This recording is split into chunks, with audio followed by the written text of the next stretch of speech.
바로 이재명 대통령이 전 세계를 향해 던진 3천억 달러의 요구, 그리고 은밀한 핵 경고였지요. 이 발표는 단순한 선언이 아니라 서울이 더 이상 미국이나 중국, 일본의 그늘에 있지 않겠다는 확고한 메시지였습니다. 한마디로 말해, 이제는 우리가 주도한다는 선언문이었습니다. 그날 밤의 분위기를 떠올려 보십시오. 청와대 연단에 선 이재명 대통령의 표정은 흔들림이 없었고 목소리는 단호했습니다. 3천억 달러, 그것은 단순한 금액이 아니라 배신에 대한 전략적 보상이라는 메시지를 전한 순간 워싱턴, 베이징, 도쿄가 동시에 얼어붙은 것이 사실입니다. 특히 핵 억제력을 은근히 언급하며 우리도 250기의 전술 핵탄두를 언제든 꺼낼 수 있다고 시사한 대목은 그동안 한미동맹에 안주하던 세계의 시각을 완전히 뒤집었습니다. 여기서 흥미로운 점은 이 요구가 허공에 떠 있는 것이 아니라 뚜렷한 맥락 위에 있다는 겁니다. 불과 몇 주 전 미국 조지아주에서 300명의 한국 근로자가 부당하게 체포 구금되는 사건이 벌어졌습니다. 동맹이라면서 투자를 약속한 파트너의 기술자들을 이렇게 모욕한다는 건 신뢰 붕괴 그 자체였습니다. 그 사건은 서울을 분노하게 만들었고 이번 추후 통첩은 바로 그 배신에 대한 응징이자 새로운 게임의 시작이 된 것이죠. 그렇지만 일부에서는 이런 주장도 있습니다. 과연 한국이 이렇게 강하게 나가도 되는가? 라는 의문 말이지요. 미국은 여전히 세계 최대 군사 강국이고 달러 패권을 쥐고 있습니다. 혹시 지나친 도발로 역풍을 맞을 위험은 없을까요? 그런 반론은 표면적으로 그럴싸하지만 깊게 들여다보면 오히려 반대입니다. 왜냐하면 이번 사태에서 드러난 건 바로 미국의 취약성이거든요. 300명의 체포가 불러온 후폭풍을 보십시오. 한국 사회 전체가 결집했고 세계 언론은 미국이 동맹을 모욕했다고 비판했습니다. 그만큼 워싱턴은 정당성을 잃고 오히려 방어적인 입장에 몰린 겁니다. 무엇보다 미국은 반도체, 배터리, 조선, 에너지 등에서 한국의 공급망 없이는 숨조차 쉬기 힘든 상황이지 않습니까? 그렇다면 이재명 대통령이 3천억 달러를 요구한 건 단순한 돈 문제가 아니라 전략적 상징적 의미가 더 크다는 말씀이군요. 일종의 배상, 그리고 한국이 이제는 협상의 주도권을 갖는다는 선포 말입니다. 사실 이런 접근은 일본이나 중국은 감히 시도조차 못한 방식입니다. 일본은 늘 미국 눈치를 보며 군사적으로는 수동적이었고 중국은 내부 문제와 아세안 불신 때문에 미국을 상대로 정면 승부를 못 걸고 있죠. 정확히 짚으셨습니다. 일본의 이시바 정부는 여전히 히로시마, 나가사키의 트라우마 속에 갇혀 있고 핵 억지력이라는 단어만 들어도 옴찔합니다. 반면 한국은 과학기술과 경제력이 뒷받침되니 전략 핵 억제라는 무기를 당당히 꺼낼 수 있습니다. 중국의 시진핑 정권도 마찬가지입니다. 아세안 국가들이 조금만 눈을 돌리면 바로 서울 쪽으로 기울 가능성이 높기 때문에 베이징은 지금 이 사태를 통제할 수 없어 발만 동동 구르고 있는 상황입니다. 그런데 솔직히 말하면 저도 한 가지 궁금합니다. 이번 발표에서 핵을 직접적으로 언급하지 않고 은밀히 경고하는 방식이었잖아요. 왜 그렇게 했을까요? 그건 전략적 계산입니다. 핵을 공식 선언하면 즉각 국제 제재나 온안보리 파장이 뒤따를 수 있습니다. 그러나 우리는 이미 250기의 전술핵을 운용할 준비가 되어 있다는 식의 모호한 경고는 상대방의 상상력을 자극하면서도 법적 외교적 공격을 피할 수 있는 절묘한 카드입니다.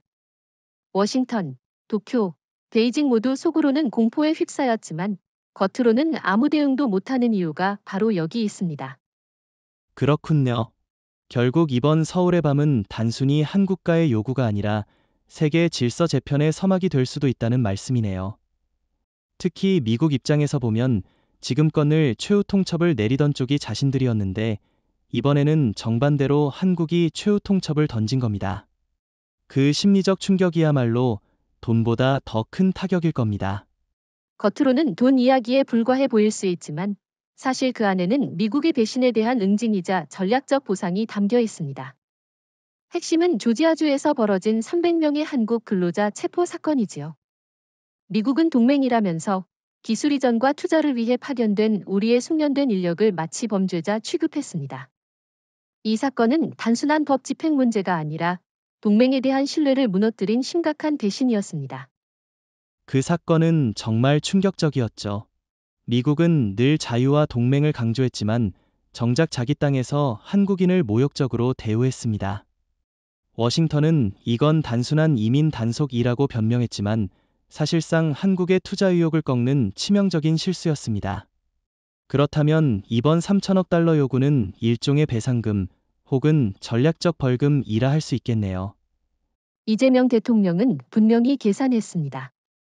단순히 사과 몇 마디로는 무너진 신뢰가 회복될 수 없다는 걸 잘 알았던 겁니다.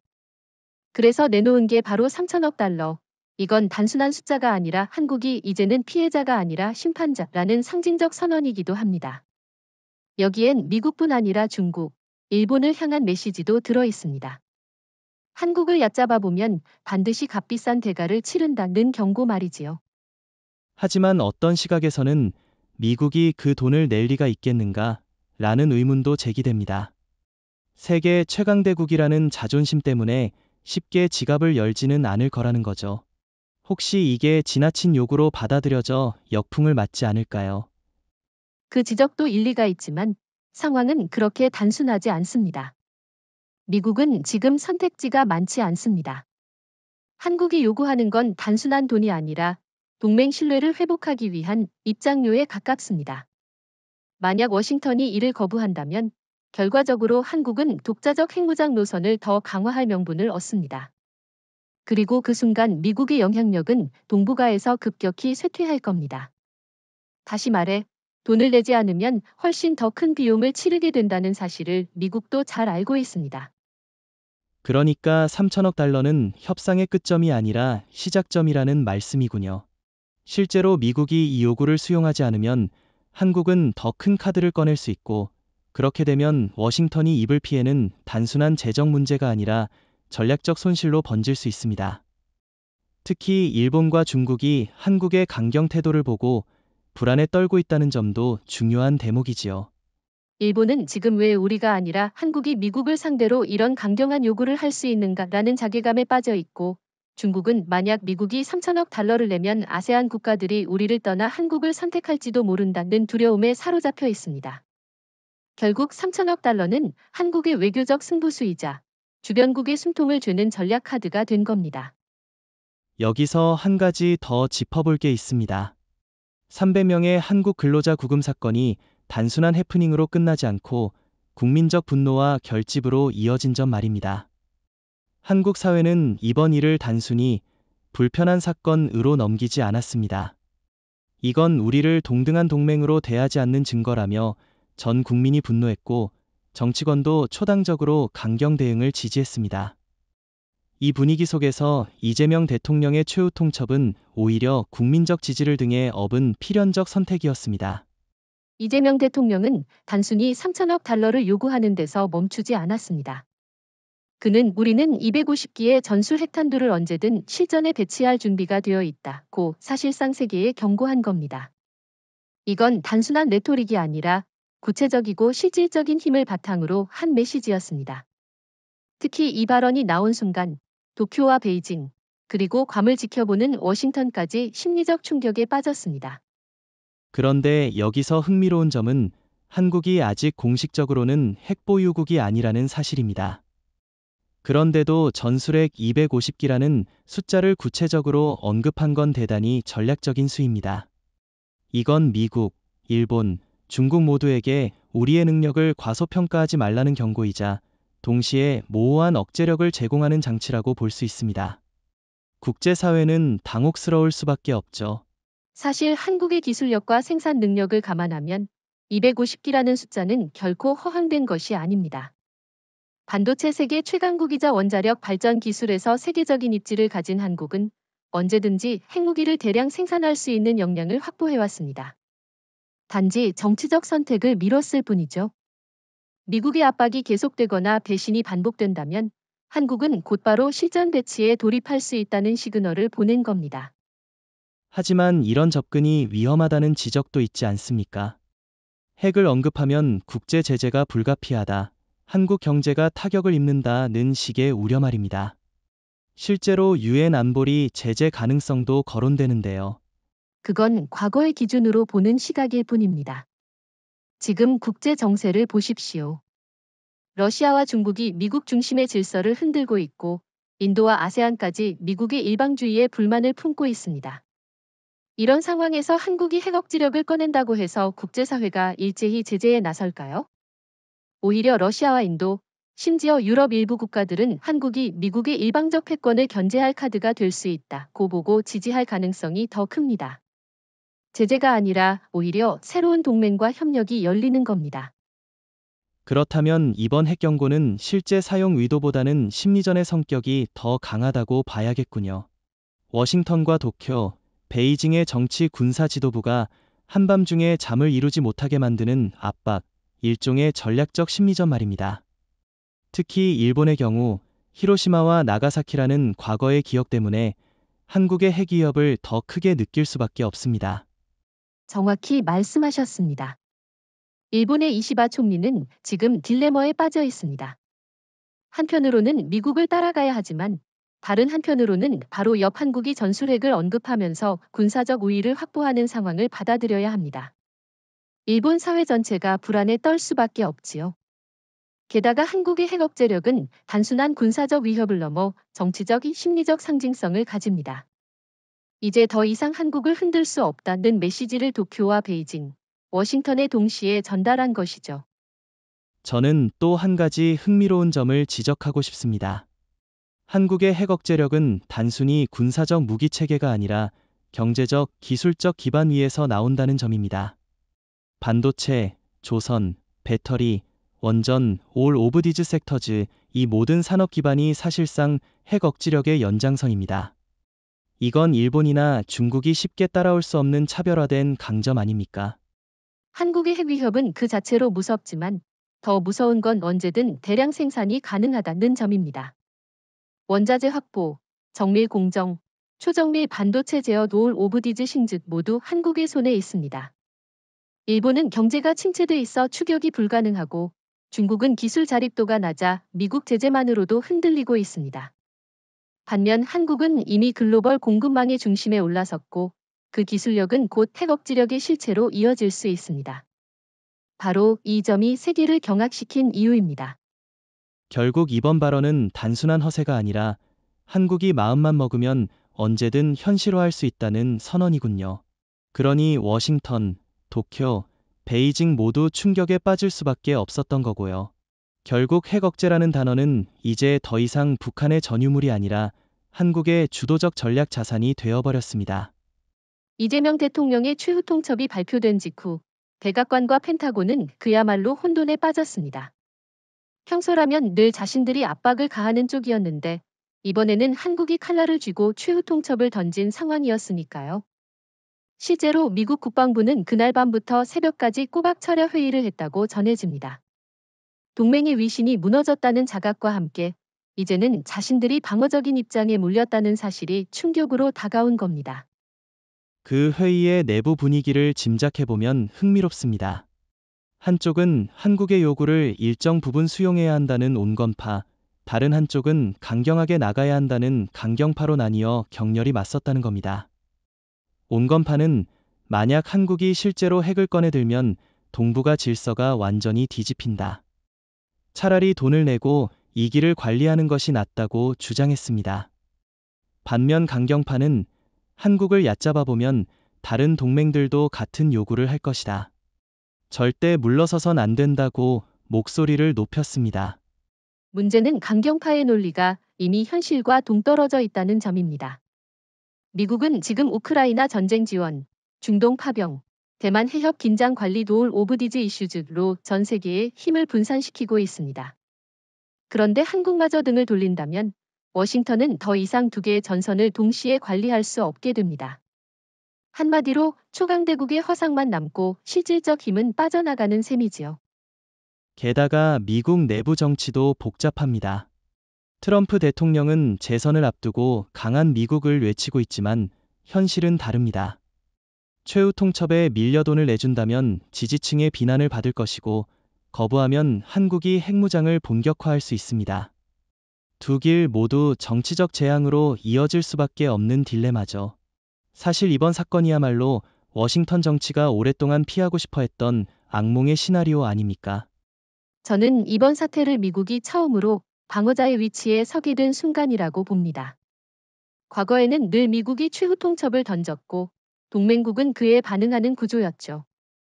그런데 이번엔 한국이 공을 던졌고 미국은 수세에 몰려 허둥지둥 대응하고 있습니다.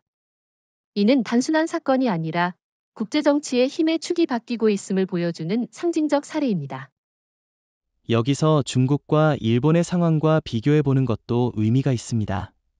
중국은 이미 내부적으로 경제 위기와 국제적 불신으로 무너져 가고 있고 일본은 군사적 자율성이 거의 없습니다. 따라서 위기를 버틸 수 있는 힘은 한국에게만 있다는 거죠.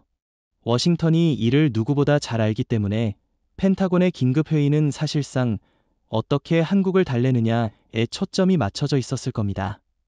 게다가 한국의 최후 통첩이 단순한 요구가 아니라 국민적 결집을 등에 업고 있다는 점도 중요합니다. 미국이 잘못 대응하면 한국 내부의 반발은 더 커지고 결국 미국은 동북아에서 발을 빼야 하는 최악의 상황을 맞게 됩니다. 펜타곤은 이미 이런 시나리오를 두려워하고 있을 겁니다. 결국 워싱턴의 철야 회의는 단순히 돈 문제를 넘어서 미국이 이제는 더 이상 동북아의 절대적 주도자가 아니다. 라는 사실을 인정하게 된 첫 과정이었다고 봅니다. 지금까지 늘 자신들이 룰을 정하고 한국이나 일본이 따라왔지만 이제는 한국이 룰을 정하고 미국이 따라야 하는 국면이 된 것이죠. 일본은 이번 사태에서 가장 깊은 공포를 느낀 나라일 겁니다. 이재명 대통령이 우리는 250기의 전술핵을 실전에 배치할 준비가 되어 있다고 언급한 순간 일본 사회는 전율했습니다. 왜냐하면 일본은 세계에서 유일하게 핵폭탄을 맞은 경험이 있는 나라이고 히로시마와 나가사키의 트라우마가 아직도 국민들의 집단 기억 속에 살아있기 때문입니다. 이번 한국의 최후 통첩은 단순한 군사적 위협이 아니라 일본의 역사적 악몽을 다시 소환한 셈입니다. 일본의 언론들을 보면 그 공포가 그대로 드러나 있습니다. 한국이 핵을 입에 올리는 순간 일본은 무방비라는 논조가 쏟아졌습니다. 이시바 총리는 긴급 기자회견을 열고 미국과 협력해 일본의 안전을 지키겠다고 했지만 국민들의 반응은 싸늘했습니다. 일본인들은 지금껏을 미국이 지켜줄 것이라는 믿음에 안주해왔지만 이번 사태로 그 믿음이 무너진 겁니다. 특히 한국이 미국을 상대로 최후 통첩을 던졌다는 사실 자체가 일본에게는 굴욕이자 충격입니다. 더 치명적인 건 일본 정부의 무력함입니다. 한국이 핵억지력을 언급하며 미국을 흔드는데 일본은 아무런 선택지도 없다는 걸 드러냈습니다. 독자적 핵억지력도 없고 경제적으로도 장기 불황에 빠져 있어 힘을 모을 수도 없습니다. 결국 일본은 미국의 뒤에 숨어 지켜달라고 말할 수밖에 없는 처지인데 한국이 이런 일본의 약점을 적나라하게 드러낸 셈입니다. 일본 내부에서는 벌써부터 분노가 커지고 있습니다. 시민들은 왜 우리가 한국에 뒤처졌는가라고 정부를 비판하고 있습니다. 특히 군사적 기술 격차는 이제 일본이 도저히 따라갈 수 없는 수준이 됐습니다. 한국은 반도체, 원자력, 조선, 배터리, 올 오브 디즈 섹터즈 모두에서 세계 최정상에 올라섰고 그 힘을 바탕으로 핵 억제까지 언급하고 있습니다. 반면 일본은 여전히 미국의 승인 없이는 제대로 된 무기 하나도 독자적으로 개발하기 힘든 상황이지요. 그래서 저는 이번 사태를 일본이 겪는 이중의 악몽이라고 부릅니다. 첫 번째는 히로시마와 나가사키의 트라우마가 다시 떠오른 악몽. 두 번째는 한국이 자신들을 압도하는 군사 기술 강국으로 자리 잡았다는 현실의 악몽입니다. 일본은 이 두 가지를 동시에 감당해야 하는 상황에 놓였습니다. 그렇다고 일본이 뾰족한 대책을 낼 수도 없습니다. 핵 보유를 공식적으로 추진할 경우 국제사회가 강하게 반발할 것이고 또 일본 국민들 다수가 핵무장에 반대하고 있습니다. 결국 일본은 미국 의존도를 더 높일 수밖에 없는데 아이러니컬하게도 미국이 지금 한국에 휘둘리고 있으니 일본의 안보는 사실상 공중에 뜬 셈입니다. 정확히 짚으셨습니다. 일본이 이번 사태에서 배운 교훈은 하나일 겁니다. 동북아의 주도권은 이미 한국에 넘어갔다. 과거에는 일본이 미국의 동아시아 파트너라는 명성을 등에 업고 우월감을 누렸지만 이제는 그 지위가 한국으로 완전히 옮겨간 겁니다. 미국도, 중국도, 심지어 유럽도 한국을 중심에 두고 계산하는데 일본만 소외되는 형국이지요. 결국 일본에게 이번 사태는 단순한 공포를 넘어 자존심의 붕괴까지 의미합니다. 한때 아시아의 맹주라 자부했던 일본이 이제는 한국의 최후 통첩 앞에서 미국 뒤에 숨는 나라로 전락했습니다. 그리고 일본 국민들은 그 현실을 받아들이기 힘들어 분노하고 있습니다. 앞으로 도쿄에서 벌어질 정치적 불안과 혼란은 불가피해 보입니다. 중국은 이번 사태에서 그야말로 통제력을 잃고 있습니다. 왜냐하면 서울이 미국을 상대로 3천억 달러를 요구하고 동시에 핵 억제력을 시사한 순간 아세안 국가들이 이제는 한국 쪽으로 기울어야 안전하다는 생각을 하기 시작했기 때문입니다. 베이징이 두려워하는 건 단순히 한국의 핵이 아니라 이 파급력이 아세안으로 번져나가 자신들의 영향권이 붕괴될 가능성입니다. 정확히 말하면 중국의 불안은 도미노 효과에 있습니다. 한국이 미국을 굴복시키는 장면을 본 베트남, 필리핀, 인도네시아 같은 나라들은 즉시 계산기를 두드릴 겁니다. 우리가 왜 베이징의 압박을 받아야 하지? 차라리 서울과 손잡는 게 낫다는 결론이 나올 수밖에 없죠. 특히 남중국해 분쟁을 겪고 있는 나라들 입장에서 서울은 더 이상 주변 강국이 아니라 대안적 중심축으로 떠오른 겁니다. 중국은 그동안 경제력을 앞세워 아세안을 묶어두려 했습니다. 하지만 지금은 상황이 다릅니다. 중국 경제가 침체에 빠지고 부동산이 청년 실업 문제로 내부가 흔들리고 있습니다. 반면 한국은 반도체, 조선, 배터리, 원자력 올 오브 디즈 섹터즈에서 세계를 선도하며 신뢰를 구축했습니다. 아세안 국가들은 더 이상 흔들리는 중국의 미래를 맡기지 않을 겁니다. 서울의 카리스마가 그 공백을 채우고 있습니다. 그런데 흥미로운 건 베이징이 공식적으로는 여전히 한중 관계는 굳건하다는 식으로 말하지만 내부적으로는 심각한 불안에 휩싸여 있다는 겁니다. 시진핑 주석이 측근들에게 만약 한국이 미국을 무릎 꿇린다면 아세안 전체가 서울로 기울 수 있다는 우려를 토로했다는 보도도 나왔습니다. 이건 곧 중국의 아시아 전략 전체가 흔들린다는 걸 의미합니다. 특히 베트남과 인도네시아 같은 나라들은 이미 한국의 무기와 기술에 눈독을 들이고 있습니다. K2 전차, K9 자주포, FA-50 경공격기 도올 오브 디즈 커리언 시스템즈는 가격과 성능에서 중국 무기를 압도하고 있습니다. 만약 아세안이 대거 한국산 무기를 도입한다면 중국의 군사 외교력은 순식간에 무너집니다. 이번 사태는 단순한 한미 갈등이 아니라 동남아 전체의 전략 구도를 뒤흔드는 도화선인 셈입니다. 그런데 혹자는 이렇게 말할 수도 있겠죠. 중국은 여전히 거대한 군사력을 가지고 있고 경제 규모도 세계 2위다. 서울이 그렇게 쉽게 판을 흔들 수 있겠는가? 라는 의문 말입니다. 하지만 중요한 건 규모가 아니라 신뢰입니다. 중국은 이미 채무 함정 외교로 아프리카, 아시아 여러 나라의 불만을 샀습니다. 반면 한국은 기술 이전, 공동 개발, 합리적 계약으로 신뢰를 쌓았습니다. 결국 아세안 국가들이 선택하는 기준은 누구와 함께하면 미래가 있는가입니다. 이 질문에 대한 답은 더 이상 베이징이 아니라 서울입니다. 또 하나 짚어야 할 건 한국의 요구가 단순히 돈이나 핵 위협에 그치지 않고 새로운 질서를 제시했다는 점입니다. 이재명 대통령의 메시지는 아세안 국가들에게도 울림을 줬습니다. 더 이상 굴종하지 말고 당당히 요구하라. 이건 베이징에게는 가장 두려운 메시지입니다. 왜냐하면 지금까지 중국은 힘으로 주변국을 제압해왔는데 서울이 그 굴레를 깨뜨리는 선례를 만들었으니까요. 저는 이번 사태가 결국 중국의 아시아 주도권 신화를 무너뜨리는 계기가 될 거라고 봅니다. 이제 아세안 국가들은 더 이상 베이징을 무서워하지 않습니다. 오히려 한국을 중심으로 새로운 안보 질서가 구축될 가능성이 커지고 있습니다. 베이징은 이미 그 흐름을 막을 힘을 잃어가고 있고 이번 최후 통첩은 그 사실을 만천하에 드러낸 사건입니다. 한국을 인정하고 새로운 균형을 모색할 것인가, 아니면 계속 억지를 쓰다 아세안까지 이를 것인가? 그러나 현실적으로는 이미 답이 정해져 있습니다. 서울이 이끄는 흐름은 거스를 수 없고 베이징은 점점 고립될 수밖에 없습니다. 서울의 최후 통첩 이후 전 세계에서 가장 먼저 흔들린 곳은 군사 현장이 아니라 월가였습니다.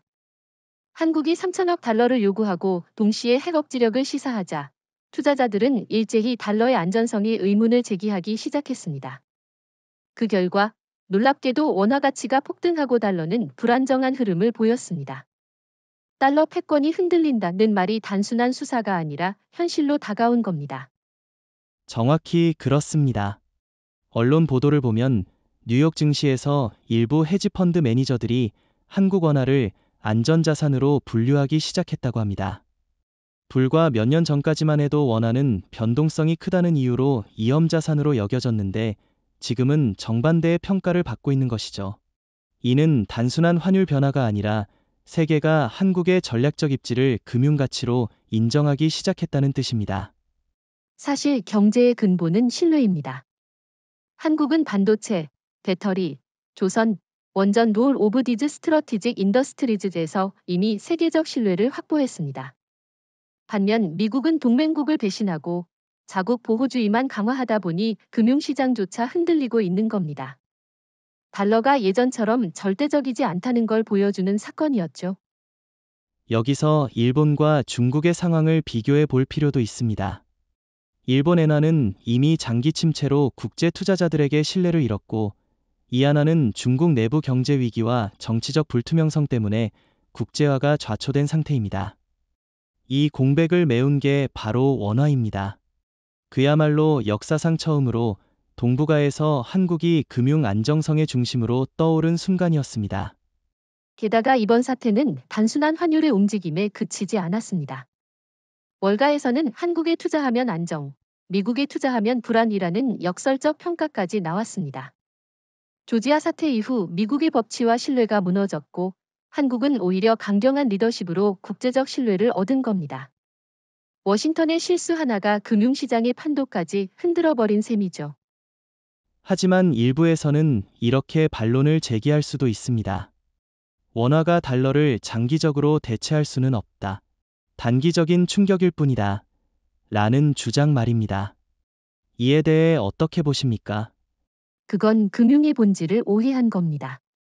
물론 원화가 곧바로 달러를 대체할 수는 없습니다. 하지만 중요한 건 인식의 전환입니다. 투자자들이 원화를 더 이상 위험자산으로 보지 않고 오히려 안전자산으로 간주하기 시작했다는 점, 이것이 돌이킬 수 없는 변화를 만들어냅니다. 지금은 작은 균열일지 몰라도 달러 패권에 금이 가는 순간은 언제나 이렇게 시작됩니다. 게다가 한국은 금융과 실물 경제가 함께 뒷받침됩니다. 삼성, 현대, 한화, SK 올 오브 디즈 체이벨 이 세계 곳곳에서 대규모 계약을 따내고 있고 그 신뢰가 곧바로 금융가치로 전환됩니다. 반면 미국은 GM, 보잉, 심지어 로키드 마틴까지 흔들리고 있습니다. 군사, 산업, 금융이 동시에 무너지는 가운데 한국만이 상승 곡선을 그리고 있는 상황입니다. 이번 원화 급등은 단순히 환율 차트를 바꾼 게 아니라 세계 권력 지도의 균형까지 흔들었습니다. 서울의 말 한마디가 월가를 움직인다는 평가가 나올 정도입니다. 과거에는 워싱턴의 발언이 세계 시장을 좌우했지만 이제는 서울의 최후 통첩이 그 자리를 대신하고 있습니다. 결국 이번 사태는 한국이 군사적 강국일 뿐 아니라 금융 경제적 강국으로도 부상했음을 세계에 보여준 사건입니다. 달러를 흔들고 원화를 끌어올린 건 핵미사일이 아니라 신뢰와 기술이었습니다. 이것이 바로 한국만이 가진 힘이고 일본과 중국은 절대 따라올 수 없는 차별화된 무기입니다. 원래라면 한국의 최후 통첩은 미국과 아시아 국가들만의 문제로 보였을 수 있습니다. 하지만 놀랍게도 이번 사태에 가장 빠르게 반응한 곳은 브뤼셀, 파리, 베를린이었습니다. 유럽연합이 공개적으로 한국의 입장을 이해한다며 지지 성명을 낸 것이죠.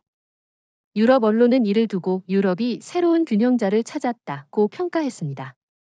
즉, 한국을 미국과 중국 사이의 제3축으로 공식 인정했다는 의미입니다. 특히 프랑스와 독일의 반응이 인상적입니다. 파리는 즉각 서울과의 국방 에너지 협력을 확대하겠다고 밝혔고, 베를린은 한국을 전략적 동반자로 지정하는 방안을 논의하고 있습니다. 사실 그동안 유럽은 미국 일변도였지만 트럼프 행정부 들어 잇따른 갈등을 겪으면서 새로운 파트너를 찾고 있었죠. 한국은 그 공백을 메우기에 딱 맞는 후보였던 겁니다. 게다가 유럽의 군사 산업 현실을 보면 한국에 기댈 수밖에 없는 구조가 명확합니다. 독일의 전차 산업은 구식이라는 평가를 받고 있고 프랑스의 함대는 규모가 줄어드는 상황입니다. 반면 한국은 K2 전차, K9 자주포, 첨단 구축함을 유럽에 대량 수출하면서 이미 신뢰를 확보했습니다. 최근 폴란드가 한국 무기 체계를 대거 도입한 것도 유럽 내에서 커다란 충격을 주었죠. 이제 유럽 국가들은 한국과 손잡아야 안보가 보장된다는 공감대를 형성하고 있습니다. 경제적 측면에서도 마찬가지입니다. 한국은 반도체, 배터리, 조선 분야에서 유럽이 절실히 필요로 하는 기술을 가지고 있습니다. 유럽의 자동차 산업은 한국 배터리 없이는 미래가 없고, 유럽의 조선업은 이미 한국에 추월당했습니다. 심지어 에너지 전환 분야에서도 한국의 소형 원전 기술이 유럽의 매력적인 대안으로 떠오르고 있습니다. 결국 유럽은 스스로의 약점을 보완하기 위해서라도 서울을 붙잡을 수밖에 없는 거죠. 중요한 건 이번 사태를 통해 한국이 단순히 아시아 지역의 강국이 아니라 유럽까지 끌어당기는 글로벌 강국으로 자리 잡았다는 점입니다. 과거에는 유럽이 아시아 문제에 개입할 때 늘 도쿄나 베이징을 주시했지만 이제는 상황이 달라졌습니다. 서울과 직접 대화하라는 게 새로운 룰이 된 겁니다. 저는 여기서 한 가지 흥미로운 점을 짚고 싶습니다. 유럽이 한국을 지지한다는 건 단순히 한 나라를 지지하는 게 아니라 미국의 일방주의를 견제하려는 전략적 움직임이라는 겁니다. 워싱턴이 점점 불신을 사고 있는 지금, 유럽은 한국을 통해 새로운 협상력을 확보할 수 있다고 보는 것이죠. 다시 말해, 서울은 미국을 견제하려는 유럽의 카드이기도 합니다. 사실 이재명 대통령의 최후 통첩이 힘을 가질 수 있었던 근본 배경은 군사력뿐만 아니라 삼성, 한화, 현대 같은 거대 기업들이 보유한 기술력과 생산 능력입니다. 반도체, 우주항공, 조선, 에너지 두올 오브 디즈 분야에서 한국은 이미 세계 정상급 위치에 있습니다. 이번 사태를 계기로 이들 기업은 단순한 산업체가 아니라 국가 전략 무기의 연장선으로 자리매김하게 되었습니다. 예를 들어 삼성전자를 보죠. 단순히 반도체를 수출하는 기업이 아니라 글로벌 금융 질서와 군사 질서에까지 영향을 주는 전략 자산으로 부상했습니다. 미국이 삼성의 2나노, 3나노 공정을 필요로 하고 유럽이 안정적인 반도체 공급을 요구하는 상황에서 한국 정부는 삼성의 기술을 협상의 무기로 사용할 수 있습니다. 바로 이 점이 일본이나 중국과 결정적으로 다른 점입니다. 일본은 반도체 산업이 몰락했고 중국은 아직 미국 장비 제재에 묶여 제자리 걸음입니다. 하나의 역할도 빼놓을 수 없습니다. 하나는 단순한 방산 기업이 아니라 로켓 발사체, 위성 시스템, 미사일 방어 등에서 국가 안보와 직결된 핵심 기업입니다. 최근 하나가 개발한 차세대 요격 시스템은 이미 미국의 패트리엇보다 높은 신뢰성을 보이고 있습니다. 워싱턴 입장에서는 아이러니컬하게도 한국 기업의 기술 없이는 동맹 네트워크를 유지하기조차 어려운 상황이 된 겁니다. 그리고 현대도 마찬가지입니다. 많은 사람들이 현대를 자동차 기업으로만 보지만 사실 현대중공업과 현대자동차그룹은 조선, 전기차, 수소에너지, 올 오브 디즈 에리어즈에서 세계를 선도하고 있습니다. 특히 현대중공업은 차세대 이지스 구축함과 잠수함을 건조하며 이미 미국 해군조차 의존하는 수준에 도달했습니다. 이번 사태에서 만약 한국이 기술 이전이나 협력을 거부한다면 미국의 조선 해군 체계는 심각한 타격을 받을 겁니다. 이쯤 되면 분명해집니다. 한국의 대기업들은 단순한 민간 기업이 아니라 사실상 국가 전략 무기입니다. 삼성의 반도체는 핵 억제력 못지않은 힘을 가지며 한화의 방산 기술은 동맹 구도를 뒤흔들 수 있고 현대의 조선 이에너지 기술은 세계 해양 전략을 바꿀 수 있습니다. 이 모든 것들이 결합되면서 한국의 최후 통첩은 단순한 외교적 언사가 아니라 실제로 실현 가능한 압박이 된 겁니다. 여기서 흥미로운 건 일본이나 중국에는 이런 카드를 쥔 기업이 없다는 점입니다. 일본의 도요타나 미쓰비시는 더 이상 국제 안보나 기술 협상에서 영향력을 발휘하지 못합니다.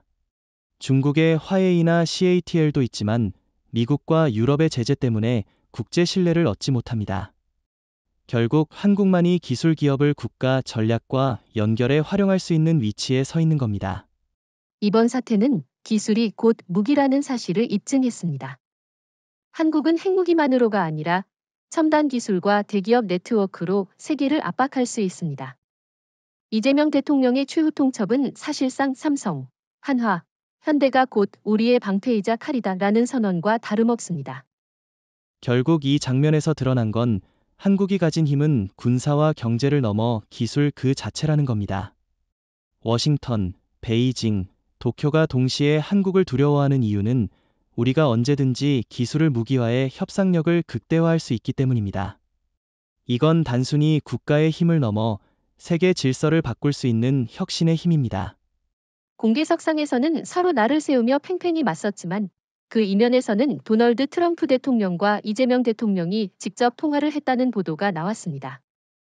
이 통화는 미국이 전 세계 언론 앞에서 감히 공개하지 못할 만큼 민감한 내용이었고 사실상 두 정상 간의 밀실談판이었습니다. 트럼프 대통령은 전화를 통해 체면을 잃지 않는 선에서 타협을 보자.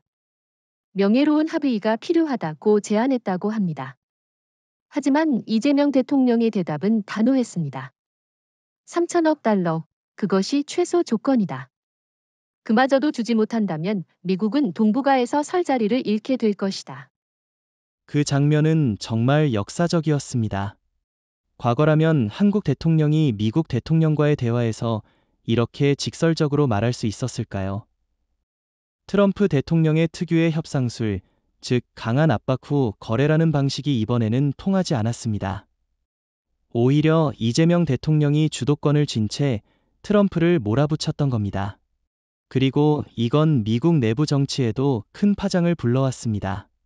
트럼프 지지층은 왜 한국에 밀리느냐며 분노했고 반대파는 트럼프가 동맹 관리에 실패했다고 비판했습니다. 더 흥미로운 점은 이재명 대통령이 전화를 통해 구체적인 레드라인을 제시했다는 겁니다. 단순히 돈만 요구한 게 아니라 만약 미국이 요구를 거부한다면 한국은 핵능력을 공식화할 수밖에 없다. 심지어 한미 군사동맹의 재검토도 불가피하다고 못 박았습니다.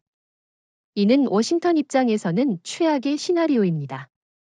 한국이 핵을 공식 선언하면 일본과 대만, 심지어 호주까지 핵무장을 검토하게 될 것이고 이는 미국의 확장 억제 전략을 무너뜨리는 도미노가 될 수 있기 때문입니다.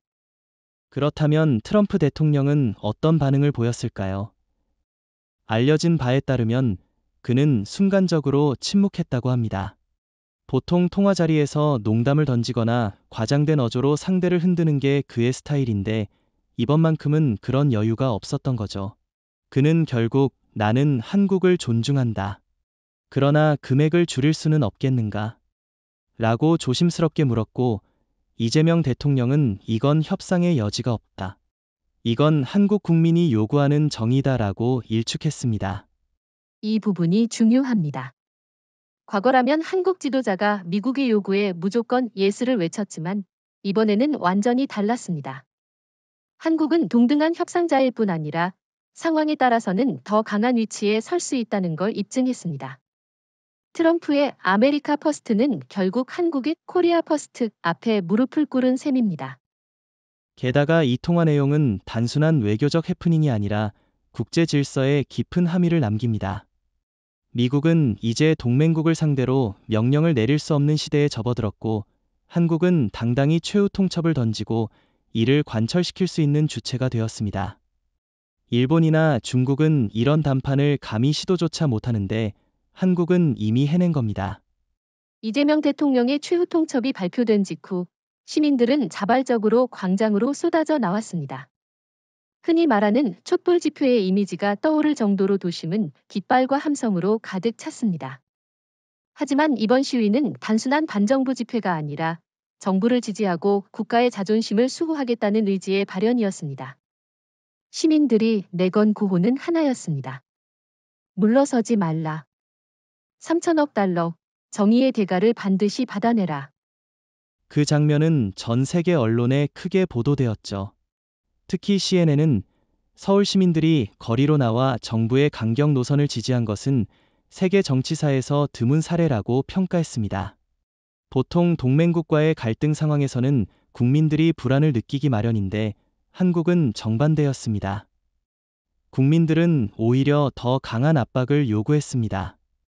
이건 한국 사회가 이미 동등한 강국이라는 자각을 공유하고 있음을 보여주는 장면이었습니다. 더욱 흥미로운 건 세대 간의 단결이었습니다. 60에서 70대 노년층은 우리가 전쟁의 폐허에서 나라를 일으켰다. 이제 미국의 눈치를 볼 이유가 없다고 말했고, 20에서 30대 청년층은 우리는 기술 강국의 시대를 살아간다. 우리의 실력을 당당히 증명해야 한다고 외쳤습니다. 세대와 이념을 초월해온 국민이 하나로 모인 겁니다. 일본이나 중국이라면 상상도 못할 장면이죠. 일본은 여전히 과거 패배의 그림자에 갇혀 있고, 중국은 체제에 대한 불만이 늘어가는 상황에서 이런전 국민적 결집은 불가능합니다. 특히 일본과 비교하면 대조적입니다. 일본 국민들은 정부가 미국의 눈치를 보는 것에 분노하면서도 막상 거리로 나와 국가적 요구를 외치지는 못합니다. 반면 한국은 국가적 위기 상황에서 국민 스스로가 정부보다 앞서 목소리를 냅니다. 이번 사태에서 한국 국민들의 강경한 태도는 이재명 대통령에게 강력한 협상력을 부여했습니다. 미국 입장에서는 이게 더 두려운 장면이었을 겁니다. 대통령 한 사람을 압박하면 된다고 생각했는데 실제로는 5천만 국민이 한 목소리로 버티고 있었던 겁니다. 이건 단순한 정치 지도자의 의지가 아니라 국가 전체의 의지가 된 것입니다. 워싱턴은 이 결집을 보고 이건 장난이 아니다라는 사실을 깨달았을 겁니다. 여기서 또 중요한 포인트는 국민적 지지가 단순히 감정적인 분노에 그치지 않았다는 겁니다. 시위 현장에서는 구체적인 구호들이 나왔습니다. 삼성은 무기다. 3천억 달러는 정의다. 원화는 달러를 넘는다. 핵억제는 국민의 힘이다. 이런 구호는 단순히 반미 감정이 아니라 전략적 인식을 국민들이 공유하고 있다는 증거였습니다. 네, 그래서 저는 이번 시위를 국민 외교라고 부릅니다. 외교 현장에서 대통령이 미국과 담판을 짓는 동시에 국민들은 거리에서 국제사회를 향해 메시지를 발신했습니다. 유럽 언론이 이를 보고 한국은 정부와 국민이 함께 국가 전략을 짜는 드문 나라라고 평가한 것도 무리가 아니었습니다. 그리고 이 장면은 한국의 내부 정치에도 큰 변화를 가져왔습니다. 야당조차 이번 사태에서는 정부를 비난하지 못했습니다. 오히려 야당 지도부가 집회에 나와 국가의 자존심을 지켜야 한다. 고 목소리를 높였습니다. 초당적 단결, 이것이 바로 한국 민주주의의 힘이자 세계가 놀란 이유였습니다. 이번엔 러시아와 인도가 공개적으로 목소리를 냈습니다. 그동안 워싱턴과 베이징의 그늘에서 움직이던 국가들이 이번 사태에서는 오히려 서울 편에 서겠다는 신호를 보낸 겁니다. 푸틴 대통령은 크렘린 연설에서 한국은 이제 세계 전략의 중심축이다. 우리는 서울과 협력할 준비가 되어 있다고 말했고, 인도의 모디 총리 역시 한국의 용기는 아시아 전체에 새로운 길을 제시한다며 이례적으로 강력한 지지 의사를 밝혔습니다. 특히 러시아의 태도는 흥미롭습니다. 푸틴 대통령은 그동안 미국의 확장 억제를 비판하면서도 직접적으로 한국을 거론하는 일은 자제해왔습니다. 하지만 이번에는 달랐습니다. 한국이 자주적 선택을 한다면 모스크바는 모든 형태의 협력을 검토하겠다는 발언은 사실상 동맹 수준의 파트너십을 암시한 것이었습니다. 러시아 입장에서는 한국의 기술력과 군사력이 미국을 압박하는 카드로 활용될 수 있으니 적극적으로 지지를 보낸 것이죠. 인도의 경우도 마찬가지입니다.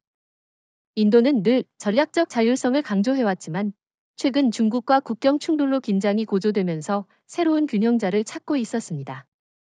그런 상황에서 한국이 미국을 상대로 당당히 최후 통첩을 던진 건 인도 입장에서 큰 울림이었습니다. 모디 총리는 서울은 워싱턴이나 베이징의 하위 파트너가 아니다.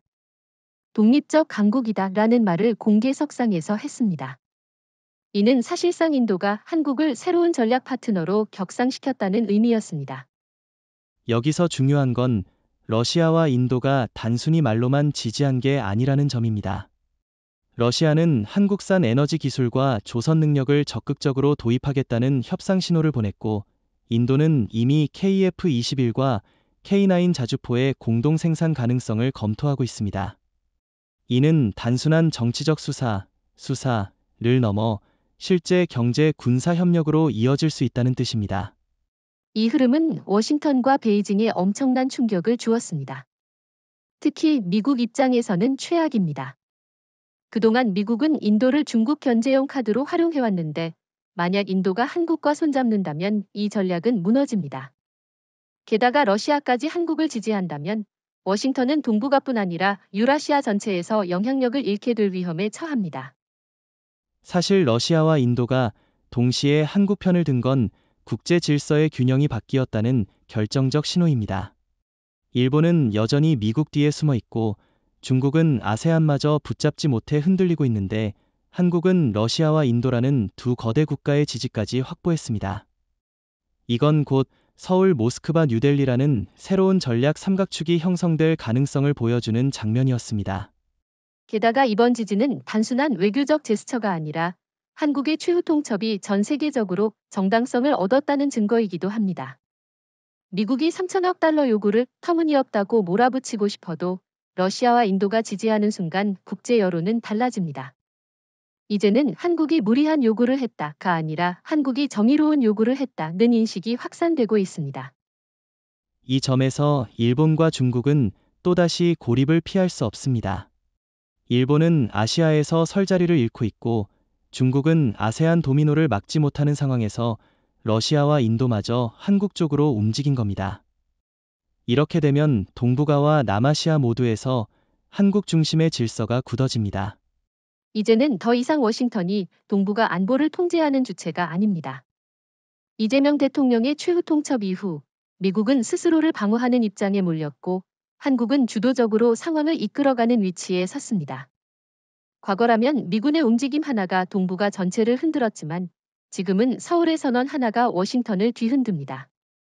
이는 단순히 권력의 균형이 바뀐 것이 아니라 국제 질서의 축이 완전히 이동했음을 의미합니다. 실제로 미국 내부 보고서를 보면 한국은 더 이상 동맹이 아니라 협상을 요구하는 주체라는 표현까지 등장했습니다. 이는 워싱턴이 서울을 단순한 종속 파트너로 다룰 수 없는 상황에 직면했다는 것을 인정한 것이죠. 그리고 이건 미국에게 충격 그 자체였습니다. 왜냐하면 70년 넘게 미국은 한반도에서 자신들이 모든 걸 결정한다고 생각해왔는데 이제는 그 판이 완전히 뒤집혔으니까요. 더 흥미로운 건 미국의 협상력이 점점 약화되는 반면 한국의 선택지는 늘어나고 있다는 사실입니다. 러시아, 인도, 유럽이 이미 한국 편에 서고 있고 아세안 국가들도 서울을 새로운 축으로 바라보고 있습니다. 반면 워싱턴은 일본과만 겨우 손을 잡고 있는 상황입니다. 하지만 일본은 군사적으로나 경제적으로나 미국에게 부담만 되는 파트너일 뿐 전략적 자산이 되지 못합니다. 결과적으로 미국은 동북아에서 외톨이 동맹을 붙잡고 있는 격입니다. 그렇다고 해서 미국이 완전히 무너졌다고 보기는 어렵습니다. 여전히 세계 최대 군사력과 금융 패권을 쥐고 있기 때문이죠. 하지만 문제는 신뢰입니다. 조지아 사태에서 드러난 것처럼 미국은 동맹의 인력을 보호하기는커녕 오히려 구금하고 모욕했습니다. 그 결과 한국뿐 아니라 전 세계가 미국이 더 이상 믿을 수 있는 파트너가 아니다 라는 인식을 공유하게 된 겁니다. 바로 이 신뢰의 붕괴가 미국의 힘을 갉아먹고 있습니다. 반대로 한국은 신뢰를 무기로 삼았습니다. 한국은 국민적 결집, 기술적 우위, 경제적 안정도울 오브 디즈 팩터즈를 바탕으로 우리는 약속을 지키는 나라, 그러나 배신에는 반드시 대가를 묻는 나라라는 이미지를 구축했습니다. 이는 미국과 완벽히 대비됩니다. 워싱턴은 동맹을 배신했고 서울은 정의를 요구했습니다. 세계가 어느 쪽에 더 마음을 주겠습니까? 당연히 한국입니다. 저는 이번 판세 전환이 단순히 외교적 차원이 아니라 군사적 차원에서도 명확히 드러났다고 봅니다. 과거에는 미국이 해구산을 내세우며 한국을 보호한다고 했지만 이제는 한국이 전술핵 250기라는 실질적 억제력을 언급하면서 판을 바꿨습니다. 지금은 오히려 미국이 한국의 핵 능력을 어떻게 통제할 것인가를 고민하는 입장이 된 겁니다. 즉, 보호자에서 피보호자로 전락한 셈이죠. 그리고 이건 일본과 중국에도 커다란 파장을 일으켰습니다.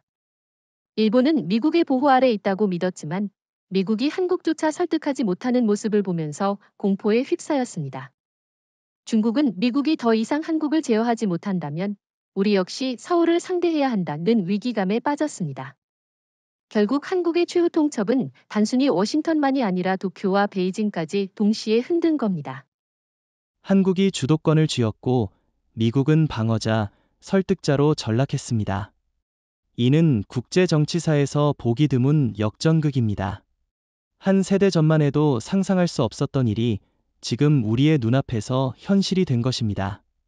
이재명 대통령은 이미 250기의 전술핵을 배치할 준비가 되어 있다고 언급했지만 만약 미국이 끝내 3천억 달러 요구를 거부한다면 한국은 훨씬 더 과감한 선택을 할 수 있습니다.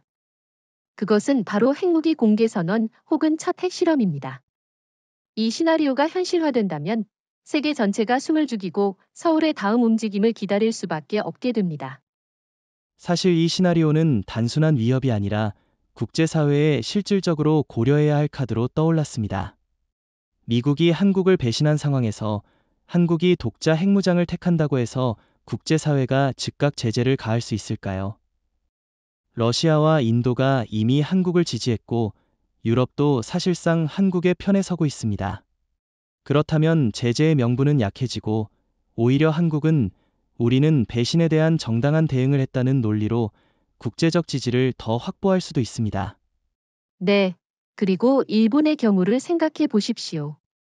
한국이 핵을 공식 선언하는 순간 일본 사회는 공포와 혼란에 빠집니다. 히로시마와 나가사키의 기억이 다시 살아나고 국민들은 정부의 무능을 비판하게 될 겁니다. 이시바 총리는 미국의 확장 억제에 의지하겠다고 말하겠지만 이미 미국이 한국을 통제하지 못하는 상황에서 그 말은 공허하게 들릴 뿐입니다. 결국 일본은 핵 공포에 갇히고 한국은 핵 억제력의 주도권을 쥔 나라로 떠오르는 겁니다. 중국도 마찬가지입니다. 한국이 만약 핵실험을 단행한다면 베이징은 가장 큰 충격을 받게 됩니다. 왜냐하면 중국은 핵무기를 가지고 있음에도 불구하고 주변국들에게 신뢰를 주지 못했기 때문입니다.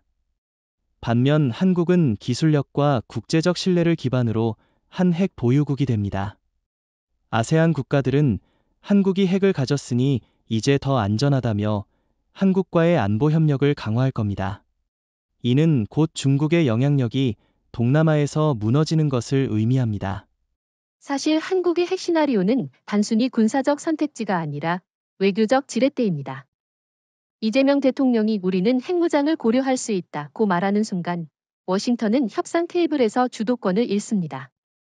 실제로 미국 내 일부 전문가들은 한국이 핵 보유를 선언하면 괌이 하와이 심지어 미 본토까지 전략 균형이 흔들린다고 경고했습니다. 이는 단순한 위협이 아니라 미국 안보 체계의 근간을 흔드는 변수입니다. 그런데 혹자는 이렇게 말할 수도 있겠죠.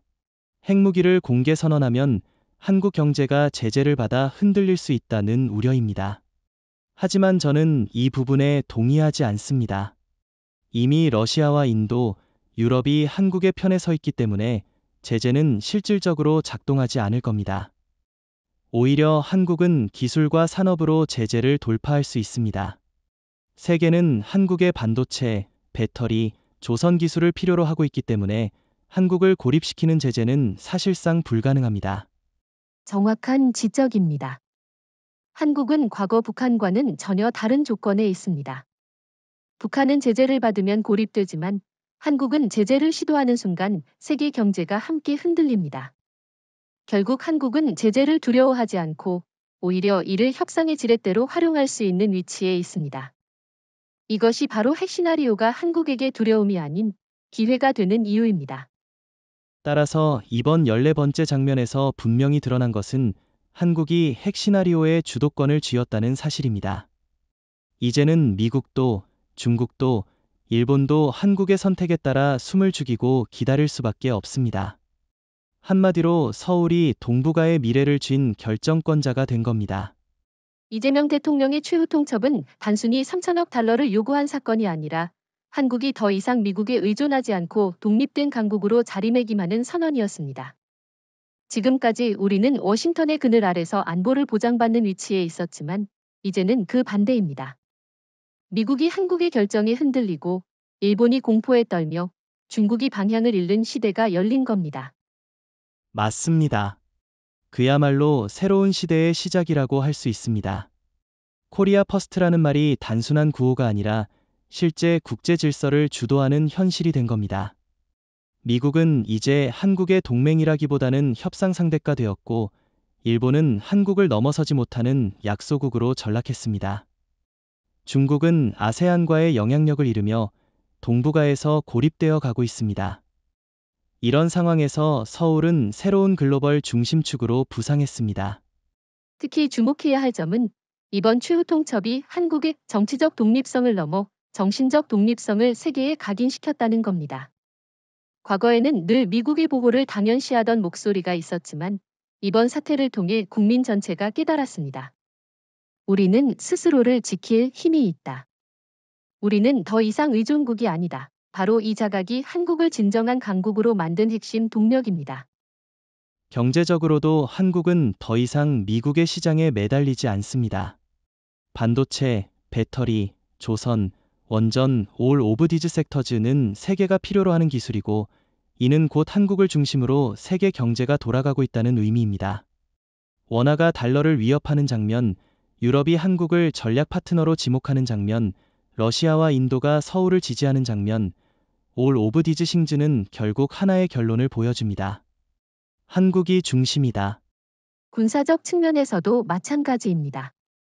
핵억지력, 첨단 무기체계, 그리고 자주적 국방 능력 올 오브 디즈 케이퍼빌러티즈는 한국을 더 이상 미국의 해구산에 묵이지 않는 나라로 만들었습니다. 우리는 언제든 독자적으로 나라를 지킬 수 있고 동시에 주변국들을 압박할 수 있는 위치에 서게 되었습니다. 이건 일본이나 중국이 절대 가질 수 없는 힘입니다. 네, 저는 이번 최후 통첩을 이렇게 정의하고 싶습니다. 배신에 대한 대가이자 독립에 대한 선언, 미국의 배신이 없었다면 한국은 여전히 의존의 환상에 머물렀을지도 모릅니다. 하지만 조지아 사태가 우리를 각성시켰고, 이재명 대통령은 그 각성을 전략으로 승화시켰습니다. 그 결과 서울은 이제 독립적 강국으로서 세계의 중심 무대에 서게 된 겁니다. 이제는 한국이 누구의 승인을 구할 필요가 없습니다. 우리의 결정이 곧 세계 질서를 바꾸는 명령이 됩니다.